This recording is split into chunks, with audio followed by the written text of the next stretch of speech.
saya bisa menyapa kalian lagi di Instastory ini.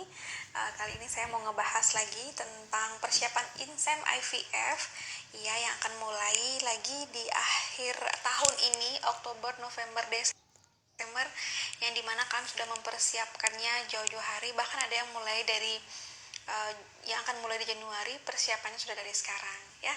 Jadi beberapa pekan ini lagi banyak-banyaknya nih batch inseminasi yang masuk, tentunya dengan tim yang berbeda-beda. Ada tim yang menggunakan gonal, ada yang tim alamiah. Inseminasi ini lagi digandrungi karena ada yang menganggap IVF dan inseminasi memiliki peluang yang sama. Apakah persiapannya juga sama dan tingkat keberhasilan sama di semua orang? Kita bakal bahas detail. Kalau kalian ada pertanyaan tentang program kehamilan yang khusus ini, kalian bisa langsung DM ataupun WA ya. Jadi siapa sih yang berhak inseminasi ya? Tentunya wanita yang tubanya non-paten keduanya jelas tidak memungkinkan untuk melakukan inseminasi, kecuali kalian ada satu tuba yang bisa dimanfaatkan untuk menyalurkan sperma ke gerbang ovum.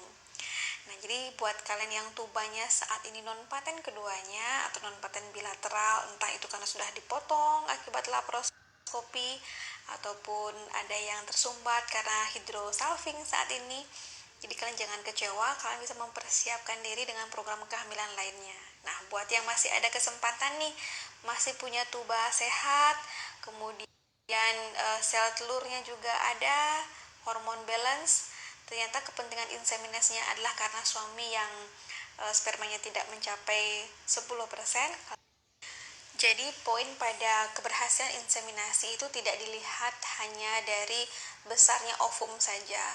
Beberapa permasalahan inseminasi yang sering gagal itu biasanya diakibatkan karena pertama, sudah terlanjur percaya diri, entah itu karena sudah pernah memiliki anak sebelumnya, jadi tinggal dibantu pertemuan antara ovum dan sperma melalui inseminasi sehingga tidak ada persiapan ya. Yang kedua, sperma suami itu wajib menyumbang 2%. Nah, bagaimana dengan yang 0%? Apakah masih bisa inseminasi dengan keadaan istri yang sehat? Tentu saja harus ada analisa hormon sebelumnya. Jadi androlog akan menganalisa dulu fragmentasi sperma Pak suami.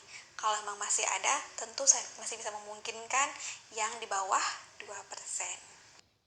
Lalu persiapan yang biasanya paling sering dilanggar adalah tidak menyiapkan waktu yang cukup pasca inseminasi untuk beristirahat.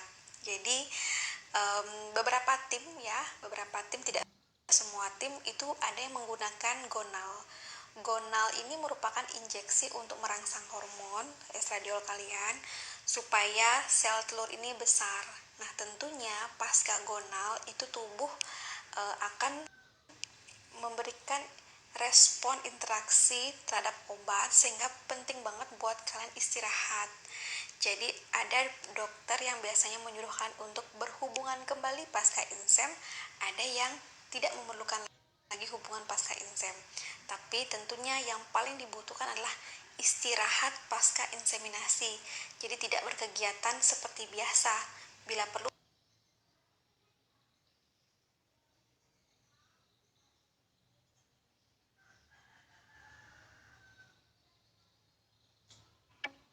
Yeah, I wanna make that